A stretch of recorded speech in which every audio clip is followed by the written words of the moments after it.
appreciative for all of you joining today to go a little bit deeper into one of the exciting self-awareness topics that we have explored as part of Novartis, which is the company that I represent. Frank, sitting down in the corner, will also talk a little bit more about psychological safety. And what I'm about to talk about is really a premise for some of the work that we're doing on psychological safety. Now, the couple of things that I'll touch upon. First of all, I'll make an argument that culture drives performance in any company, not just the company that I'm part of. I'll also share a little bit of my background. So I'm an economist, macro-micro behavioral economics from an education point of view. So I'll weave in a little bit of neuroscience as to why that actually matters, and also explain why culture actually starts with individual change. So a premise as well, outside the fact that culture drives performance, is that any change in a company starts with individual change. So without the individual change, the personal change, there is no change. If I don't change, I can't expect anyone to change around me. And last but not least, I'll provide a bit of a look behind the scenes of what is this whole Unbossed leadership experience, or the topic of Unbossed, as you may have heard about in Novartis. So we'll go a little bit behind the scenes. I'll show some of the data, as we've run this program for a multitude of years.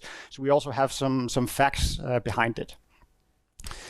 Now, media attention has been pretty high, especially since the gentleman in the middle joined our company as the CEO, Vas, who has been the CEO for almost 5 years now. And he started out with a culture journey, which we labeled about curious, inspired, and unbossed, and then with a level of self-awareness to support that. And that level of self-awareness is really where we're going to dive a little bit deeper into today. So what we want to do is to really rethink how medicine is being done. And that's sort of a premise for this, because it is about setting people free in order to be able to innovate as a company. And in order to do that, we do have to unleash people. And by unleashing, we also mean let everyone be themselves, let everyone show up with who they are, what they can contribute, without having to think about putting on a mask, if you will, as we go to work. So that's a very, very important premise. I think it resonates quite beautifully with some of the topics we heard also in the lunch break about mental health. If you can't be yourself at work, you will suffer consequences. And we're seeing that come up in a lot of different places. Now, culture, so if we think about it, I should also say I started out in corporate strategy in Novartis, and then I moved into HR. If strategy is about what we want to do as a company, then culture is really about how we do that. So how do we do things around here? What are the types of behaviors that we tolerate? What is the type of behaviors that we accept? And how do we work with one another? And it's really working on the individual level in order to build that culture from a bottom up. So that's what we'll discuss a little bit today. Now, a little bit of theory behind it. So some of it goes into Keegan and Leahy, who talks a lot about adult development, for those that are familiar with that. The other piece here is from Charles Cooley, which talks about the glass ceiling. And what he, in essence, talks about is that most people, sometimes myself included, will wear a bit of a mask when we go to work. Why do we do that? It is a self-protection mechanism. And we do that for a lot of different reasons. We want to show up, we want to do well, we want to be accepted, we want to be liked. So there are many different reasons why we sometimes show up with a mask, but that same mask also hinders us to be our best. And if we can't be our best, then we're not going to be unleashing our full potential. And ultimately, if we're in a company that's driven by innovation, we're not going to have the courage to make the innovation and take the risks that innovation requires.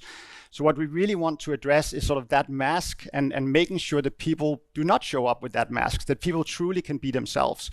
And that's in all aspects of life, right? So that is in terms of who you are as a person. It's in terms of your religious behaviors. It's in terms of your sexual behaviors.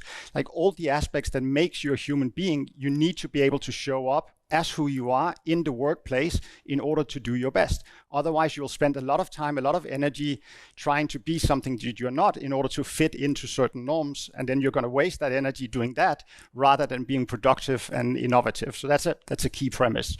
Now, you may also ask me and say, Martin, well, why why this, right? Why are people behaving that way? And I'll go a little bit into neuroscience, but first I'll do a little experiment with you guys. So if I can ask all of you to stand up, you probably know what this is. For those that don't, it's a basketball. So I want you to visualize you're standing now in the Olympic final. You're part of the dream team of US. Probably not that many. I know Jerry is a US citizen, but probably not that many are. But if you are standing there, you're part of the dream team, you're in the closing final, and you just got fouled, you're on the penalty line.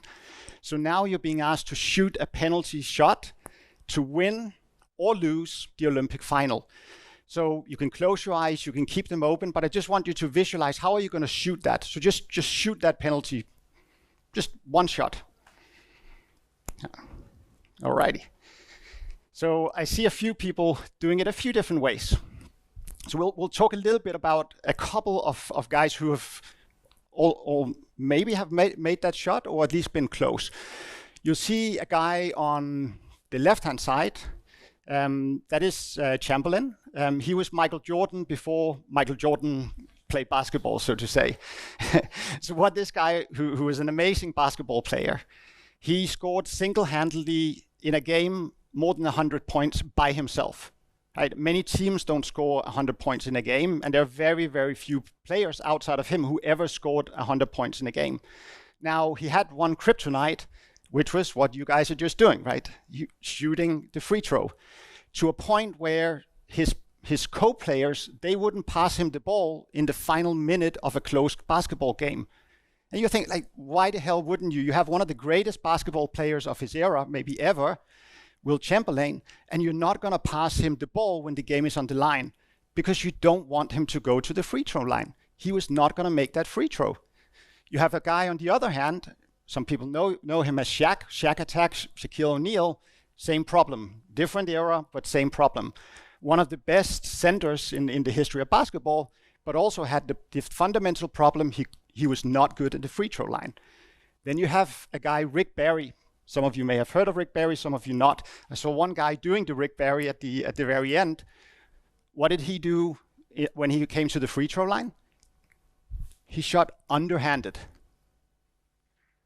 At the time, now it has been surpassed by, I think, 2 other players now. He had the highest percentage throwing free throws in basketball. The highest percentage in college basketball ever, his son, shooting the same way. Now, you could say, okay, that's a bit of coincidence. A guy, that's just practice. So what did Chamberlain do? He came to him.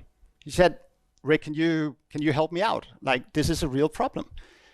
And he said, I felt silly. I felt like a sissy shooting underhanded. What did Shaq say?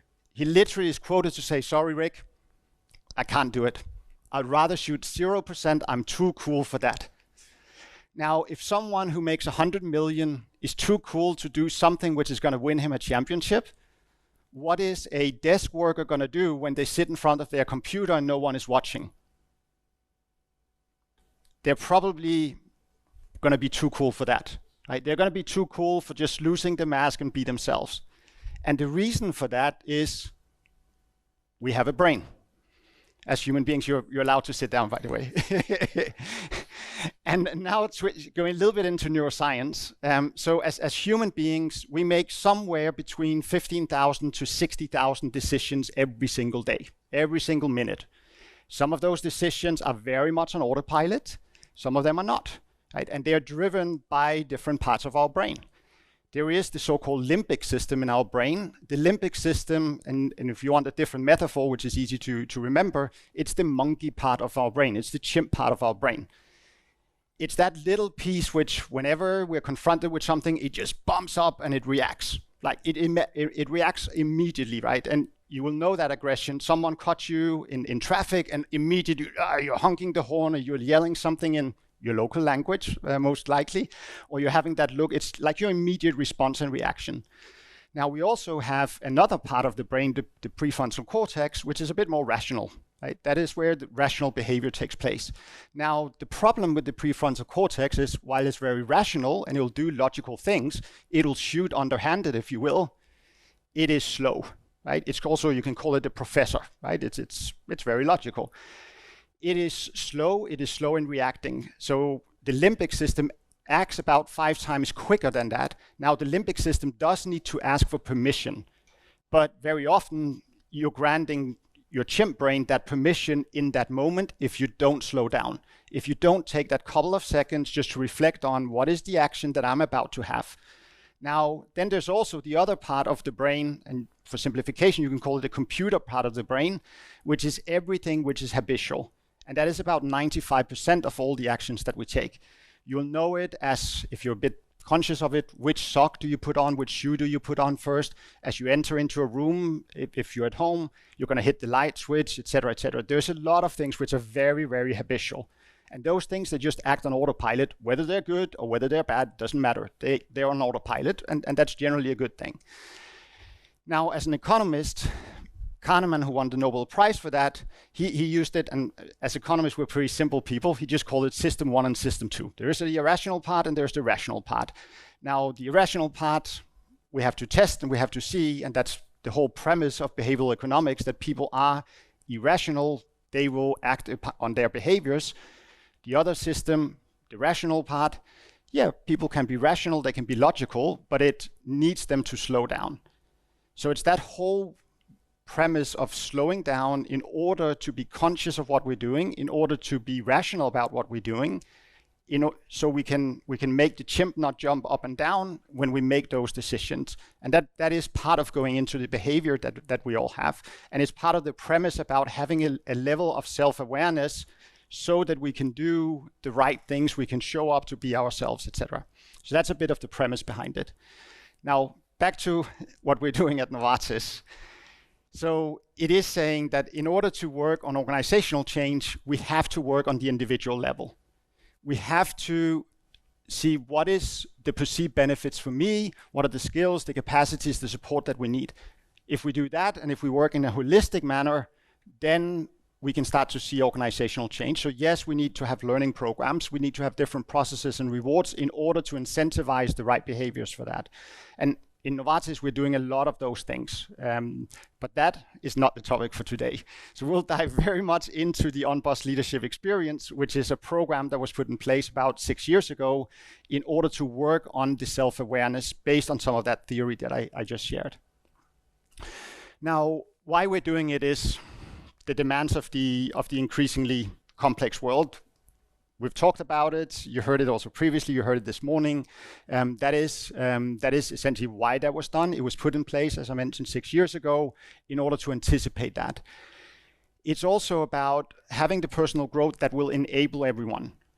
So we did start at the very top leadership level, at the executive committee level, and then it expanded out. We've had now several thousand, so more than 5,000 leaders go through that journey. We democratized it in some shape or form. So we had bigger forums where all associates could sign up for it in various countries where it was rolled out. So it is something that has been broadened out to a scale that, at least according to Leahy and Keegan, was not done in other companies at that massive scale. Part of that was, of course, to prove that you can do it at an organizational level. You can really work on it if you start and with the top, everyone is included, and then you expand from there. Now, how it was done is about creating the conditions for it. To have the personal growth. So it is about the ecosystem, about the support. It was also a massive investment, especially with our top leaders. So when we did it for the approximate top 300 leaders in different waves, it is a 1-year program. Several weeks are spent away from their daily work in order to really go deep into to self-awareness. And yes, there's tree hugging and there's crying and everything else in between. But we felt that was needed, partially because Novartis is an incredibly numbers-oriented company, very performance-oriented company. So in order to get that mask off, we believed that it was necessary to go to great lengths and great investments in order to do so. And not easy. There are many tales in those groups about how people were struggling with it, how people were really having a hard time because it just felt uncomfortable. Why did they feel uncomfortable? Well, go back to the brain science. because your chimp is jumping up and down and saying, I'm not going to do that. Like, I'm going to look silly, right? I'm not going to stand up in front of my people and talk about all my weaknesses. Like, why the heck would I do that? I'm here to look good. I'm here to look competent. Why would I expose myself? Well, that weakness is actually the strength, right? And believe it or not, people are going to follow you once they know what your weaknesses are. Once they know your vulnerabilities, they're actually going to create a human connection with you.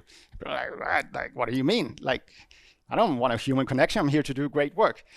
Well, you kind of need a human connection if you want to unleash people, if you want them to be themselves and be their best at the workplace. And if it doesn't start with a leader, well, who's then going to follow? Probably not that many. So that was part of sort of the preconditions for that in terms of the how. Now, we did then look into and try to sort of distill a couple of the learnings out. So what you want to have is a trigger experience. You need to have something in order to create at a systematic level that self-awareness and really embed that as part of the culture.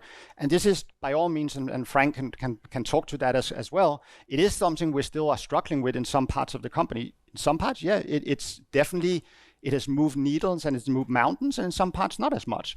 But that shouldn't keep us away from doing what we ultimately believe is the right thing. But you need that trigger experience. You need to activate the need for that change. And for people to understand that it starts with me. It's not that I'm perfect and it's just the rest who needs to change. No, I need to change myself as well. The self-realization, so what's the awareness, the mindset, the context, the constraints, the potential that we all have is the second piece to it. And then, of course, building a system around it of continuous practice. Now, some of the things that were done as part of that, for example, using the immunity to change map, which is developed by Keegan and Leahy. It's a very, very simple process. It's a hard process, at least I found it pretty hard to go through. It's a process where you essentially boil it down to what are the things that you can change about your behavior, about yourself, that will make the biggest impact for yourself and for those around you. And inevitably, what you're looking at is you're looking yourself in the darkest mirror that you can find, and then you're looking at what are the stories that you tell yourself about yourself, and how can you test those assumptions, and why would they be right, why would they not be right, and then you start to play around with it, and you start to pilot different experiences, and you see what's the reaction that you get from it. But that is something deeply personal. It's something that starts with the individual person. And then, of course, you can then talk about your experiences in group settings of what are you struggling with? How are you finding that? What's the response from your team, from people around you, etc. So that continuous practice is incredibly important. Now, what we also did is we looked, and that's a bit in the middle, creating the space for it and making it safe. So in a company where this was not a common practice before this, making it safe to actually have those conversations was also a very, very important piece to it. Redesigning the systems, the symbols, and here it went down to very, very fundamental level. So I mean, some examples of, you could say, rudimentary things that were changed. In prior times, if you were on campus in Novartis in Basel in Switzerland, and you would see a black Mercedes coming around the campus, that was because one of the executive leaders were driving around campus, or being driven, I should say, by their driver, from going from meeting to meeting. Now they got rid of that. Like, it was a symbol of hierarchy. It was a symbol of something that we didn't want. Right? So now the executive leaders, they were walking around as everyone else were. Right? You would see someone like Vas, he would always show up in jeans and a white shirt. He pretty much always does still, except if he's being asked on some television to wear a tie. That's not his modus operandi. It wasn't a lot before, but he also went into that role not expecting to be wearing a tie and a suit, going to work every day. So those, in simple behaviors, very visible behaviors, were also attached to it. Other things that we looked into, learning, for example, we made it a company commitment to do 100 hours of learning. We made it a company commitment to provide 16 weeks of parental leave in all countries globally around the world for both fathers and mothers. We made it a company practice to go in and working on mental health, on generally on well-being, on energy levels, have systematic programs in place. So those are some of the things that are needed for that ecosystem to be part of it. So don't think that Unbossed leadership experience, sort of a silver bullet that's going to fix everything. It's part of that ecosystem if you believe in some of those underlying premises. So a simple example. So on the personal growth, learning how to say no leads to feel more in control. So that's for the individual person. Slows down, create more clarity for yourself and others. Now, if the leader does that, if the leader says no on behalf of the organization, no, we can't do that. Yeah, you may be my boss and you're telling me to do something, but I don't believe that we have the capacity to do it. I don't believe it's the right choice, etc. Now, not just taking orders, but a simple thing like saying no, what does that do? It shifts in the leader, creates the space for the team to experiment, collaborate, have difficult conversations because they're seeing and experiencing the leader having it. So it's a pretty simple example, but it just illustrates that sometimes that simplicity is what can trigger sort of those follow-on experiences, create the trust, create that safe environment. And ultimately, in this case, what it led to, so this is a case from Portugal, it then led to an oncology product being launched without a cap. First time ever that was done in Portugal because they were having those dialogues, conversations with the health authorities ultimately. And the fact that there was no precedent, and a cap basically means that you can only sell up to a certain level of sales in a country, and after that you give the medicine for free, which is of course not in the interest of the pharmaceutical company, but you have good explanations why it wouldn't be in the interest of the healthcare provider in this case either. So one example. Now some data behind it. So what you'll see here are from people who have been through this journey. So it is data sort of after the fact. We measure, and we now measure on a quarterly basis. I think, Frank, do we have 18 different questions, something like that, in our quarterly survey? And then we're linking some of those questions either into some of our values, behaviors, so curious, inspired, and unbossed. And then we're observing, does it make a difference for the team that's responding when their leader goes through the Unbossed leadership experience journey? And what we can see is on the scores, yes, it pretty systematically does on those different dimensions.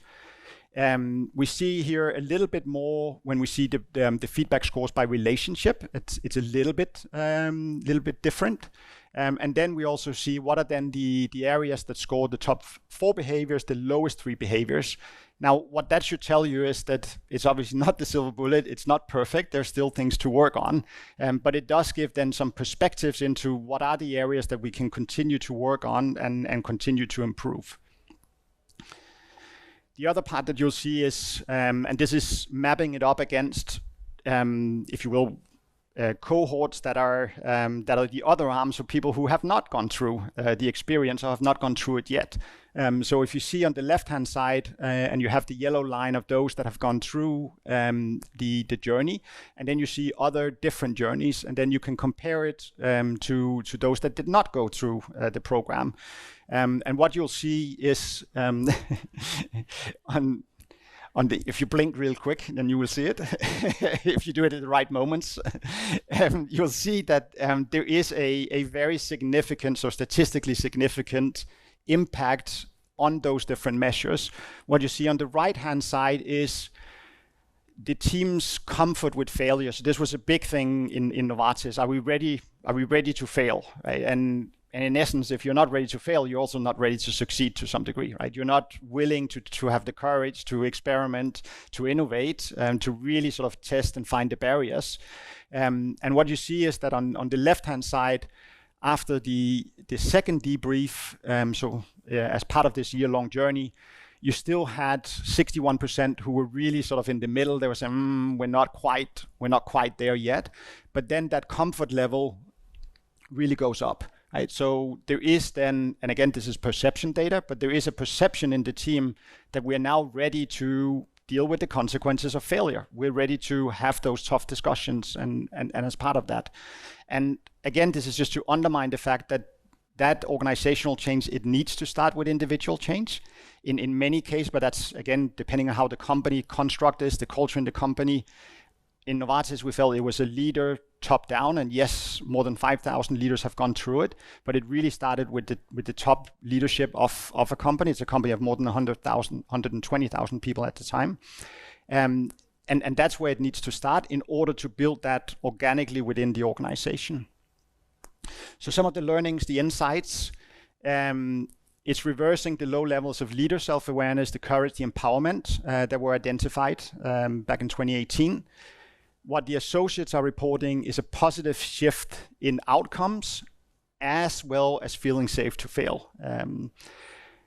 Leaders are also prioritizing Unbossed. They're showing courage in their personal growth on ULE. So they're showing that vulnerability that, if you've ever read Brené Brown, talks a lot about it, which is really fundamental to unlock some of that potential in all of us. We're also detecting a change in the system, which encourages us to hold course and extend the invitation further, so we continue to scale that up. The ability to generate growth data and access, so the metrics behind it. So sometimes seeing is believing, and funnily enough, but that's probably a different presentation in itself. As human beings, it's literally called see it to believe it. So we need to see data, we need to physically see something in order to believe it. So when we can show with the data that there is that positive impact, that also reinforces the first point I made, which is that culture drives performance. And then it's a self-reinforcing mechanism that will then lead to other things. And I would definitely invite you to listen to Frank's presentation later on, because that will also tell about some of those things that come later on as a consequence of putting those fundamentals in place. The boss related, so in Novartis we talk about a boss and an unboss. So the boss related big assumptions, they need to be overturned through the sustained practice in the flow of work, right? And we just heard before about the practice in the flow of work. It was mentioned that that came from Josh Bersin. Now that's exactly that, right? And it needs to be in there to have those conversations, not when you go off-site for a week and you hug a tree, but when you actually bring it back and you sit with your team and you have those discussions. So that is all I have for the time available today. So it's a little bit of a browse through, a bit of neuroscience, a little exercise as to how the brain works, and then the premise of why we need to start with individual self-awareness and individual growth in order to have organizational growth. Looking forward to questions as part of the panel later on. Of course, you can always come and ask offline, reach out later today, tomorrow, or later. And both Frank and I are here to represent the company. Should anyone also be interested, Novartis and Sandoz in particular, we are hiring. So do also feel free to reach out if you think this is inspiring and you want to be part of that journey. So thank you.